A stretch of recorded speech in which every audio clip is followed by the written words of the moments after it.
উপাচাৰ্য তথা আৰ্বন ফাউণ্ডেশ্যনৰ মুখ্য উপদেষ্টা ডক্টৰ বলেন্দ্ৰ কুমাৰ দাস ডাঙৰীয়াকো আমি এখন ফুলাম গামোচাৰে সম্বৰ্ধনা জনাবলৈ বিচাৰিছোঁ।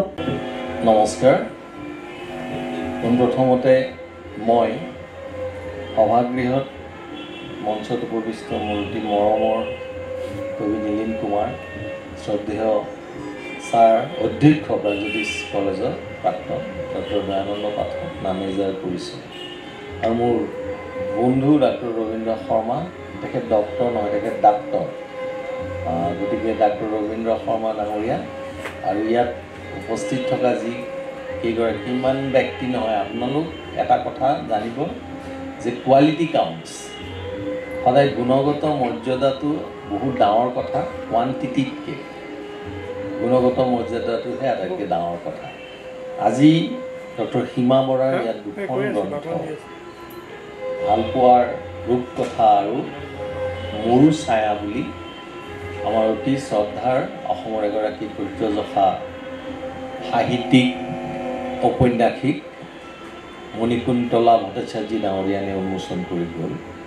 আচলতে এই অনুষ্ঠানটো আৰোহণৰ পিছৰ যিগৰাকী ব্যক্তি ডক্টৰ সীমা বৰা, তেওঁৰ লগত বহু বছৰৰ পৰা আমি বহুতেই জড়িত হৈ আছোঁ, বিভিন্ন কামত আমাক তেওঁ আমন্ত্ৰণ কৰে। সীমা বৰাৰ যি অদম্য এটা নিজৰ অৰ্গেনাইজেশ্যনটোক ওপৰলৈ নিয়াৰ শক্তি আৰু মানুহক অত্যন্ত বিনয়ীভাৱে আমন্ত্ৰণ কৰি পেলাই মানুহৰ মাজত টিকি থকাৰ তেওঁৰ যি অদম্য বাসনা, এই বাসনাসমূহেই চাগে এই ভালপোৱাৰ ৰূপকথা আৰু মৰু ছায়াত প্ৰতিধ্বনিত হৈছে। সীমা বৰাই এই অনুষ্ঠানটো প্ৰায় 2008 চনমানৰ পৰাই চলাই আহিছে, আৰু বিশেষকৈ আৰোহণ তেওঁ জন্ম দিলে অকণমান দেৰিকৈ, তাৰপিছত আৰু এই যে যাত্ৰা, এই যাত্ৰাত বিভিন্ন ঘাট প্ৰতিঘাট, সংসাৰৰ জঞ্জাল, নিজৰ পৰিয়াল সকলোকে সামৰি পেলাই তেওঁ এই যি কাম কৰি গৈছে, সেই গোটেই কামৰ কথাৰ ওপৰত নিৰ্ভৰ কৰি নিশ্চয় মণিকুন্তলা ভট্টাচাৰ্যই কৈছে যে এইবাৰ 2খন, অহাবাৰ আমি 4খন গ্ৰন্থ উন্মোচন কৰিম। কিন্তু আটাইতকৈ ডাঙৰ কথাটো হৈছে যে এই গ্ৰন্থসমূহৰ মাজেদি সমাজলৈ এক বাৰ্তা, সেই যিটো মেছেজ, সেই মেছেজটো আমাৰ নৱপ্ৰজন্মৰ মাজলৈও যাব লাগিব।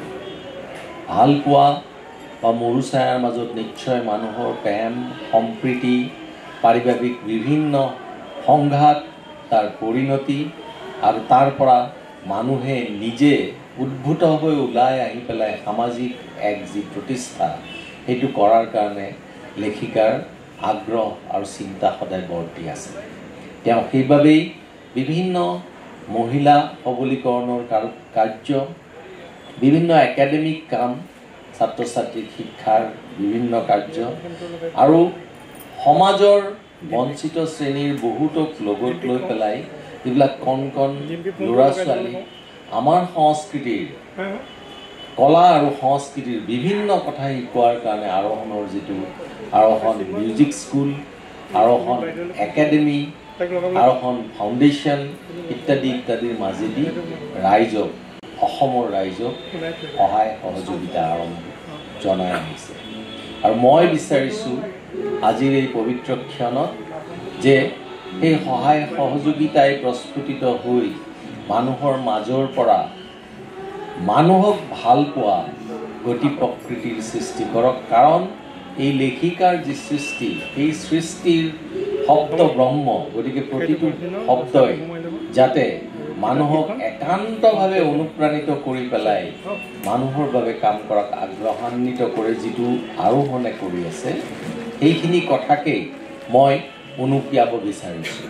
কাৰণ আমি এটা কথা জানো, যিকোনো অনুষ্ঠান এটা জীয়াই থাকে মানুহৰ মৰমত, আৰু সেই অনুষ্ঠানে সদায় কাম কৰে মানুহৰ কাৰণে।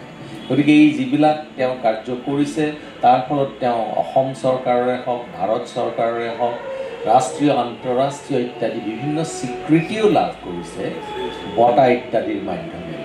কিন্তু তাতকৈ ডাঙৰ কথাটো হ'ল যে এগৰাকী মহিলাই অসমীয়া মহিলা এগৰাকীয়ে নিজৰ সাংসাৰিক জঞ্জাল চম্ভালি পেলাই এনেকৈ এটা অনুষ্ঠান চলাই ৰখাটো বৰ্তাই ৰখাটো বৰ সহজ কথা নহয়।